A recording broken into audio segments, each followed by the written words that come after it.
Next year's VidSummit is already on schedule and the tickets go for almost $1,000. So, should you attend it? I went to this year's VidSummit. I spent 4 days there, I went on my own dime, and I'm ready to give you a few tips to make the most of this event and to answer the question whether you should actually invest your hard-earned cash into attending this event. Before we answer the ultimate question, here are 3 things you need to do ahead of the event. If you won't do them, you might as well skip the event and just watch the recordings. Plan your visit. Decide on why you're going to this VidSummit. Are you looking for a collaboration partner, a business manager, a new hire for your team? Ensure you have a very strong reason that will become a compass for what you will do once you're on site. Once you made your decision, go through the list of attendees available on the TohirT app and the VidSummit website and write down at least 10 names of people you want to meet. This is not a list of people you're gonna take selfies with. This is a list of folks who will help you achieve that goal that you set for the event. Networking for a collaboration? Ensure your list includes potential good fit collaborators, not just folks with high subscriber count. Meeting people you would want to hire for your team? Decide on the positions you're hiring for and locate those editors, thumbnail designers, or agents. Finally, once you assembled the list, research a bit about those people, save their photos to know how they look, and write down a few questions that you would want to ask them. Here is the sample of my list and a few anonymized individuals I plan to meet. Low-key brag, I had 12 people on the list, I met with 10 of them, and I'm pretty confident at least one of those conversations will set up a few very exciting projects that we're gonna discuss in the future. Then, as you get closer to the event, continue to use TohirT app to start networking with the attendees. Ask good questions, post polls, check out various threads, and maybe host a meetup. This will ensure that by the time you're on site, you already know a few more folks than you did originally, and you have a few friendly faces you can bump into around while walking at the event. Finally, a bit of the controversial take. Prioritize networking over attending the sessions. You will receive the recordings if you paid for the ticket to attend on site. Those recordings will include all of the sessions at VidSummit. Sure, you might miss on some giveaway or a potential live interaction with your favorite creator if you skip some of these sessions, but unless those people that are hosting the event are on your list, every minute you spend in the session that is not related to your goal is the minute you're not meeting people on your list, other creators, or working towards that initial goal that you set in front of you. If you do this prep work and you have a very solid goal that can justify monetarily for you to make up for the cost of you attending the event, this is a no-brainer. You should definitely go. Transparently, for me, I was given a ticket by Spotter, so I got to save a little bit of money on that part, and I spent about $700 on my hotel, the meals. I rented a car because my hotel was a little bit further away from others since I registered pretty late in the process.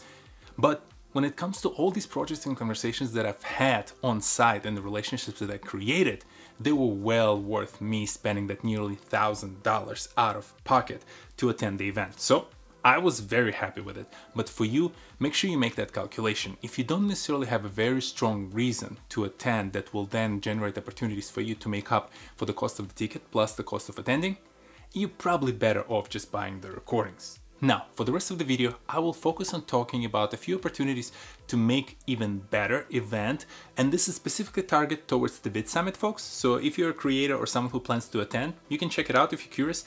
Otherwise, VidSummit folks, the next section is for you. Speaking of networking, VidSummit team, you guys need to offer more opportunities for folks to network with each other. I know it is tough logistically and potentially more expensive, but I think I'd rather see 3 days on the agenda, 3 full days, with more breaks in between the sessions. If I'd put a number on it, networking is about 70 to 60% of the value of attending VidSummit, and today it's really underserved on the agenda. Next, the sessions themselves should have more identifiable tracks for folks to follow. You probably have individuals roughly falling into a few categories.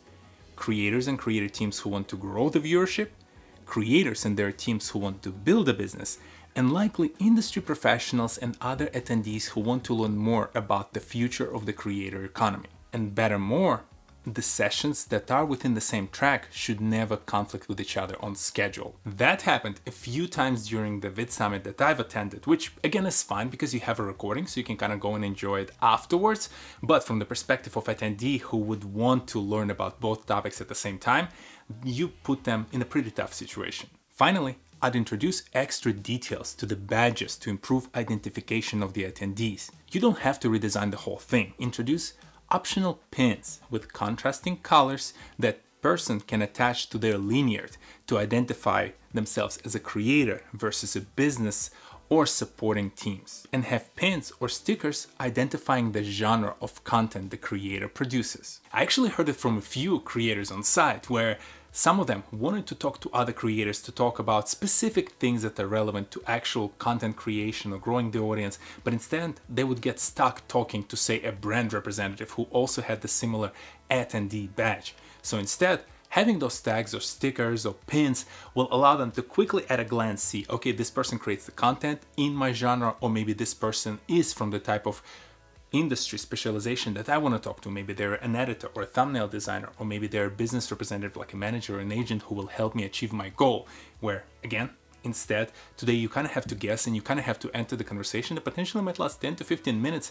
And when you have, say, a networking event of only about 2-3 hours, that's 1 or 2 conversations that you could have spent on actually achieving the goal. So between all of these very minor changes, in my opinion, okay, some of them may be a little bit bigger because they have to do with the scheduling, but introducing these changes to the agenda, introducing the changes to the experience of being an attendee, this will make an already great event, which I love, even better. Overall, I loved my time in Dallas. I loved VidSummit.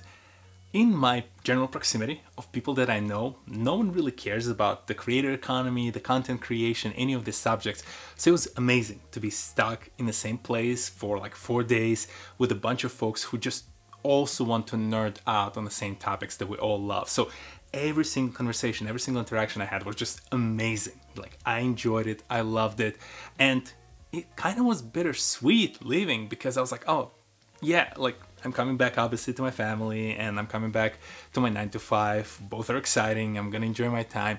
But there was this bittersweet feeling. It's almost like, you know, I'm leaving the friends that I just met, or I'm leaving the friends that I haven't seen in a while.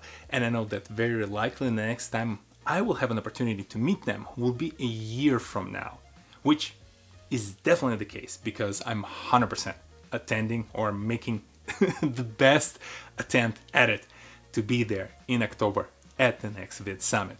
I hope this video was useful, whether you're a creator, the person who's planning to attend it, or someone on the VidSummit team who is trying to figure out how to make each event even a better experience. So enjoy, and I'll see you next Saturday.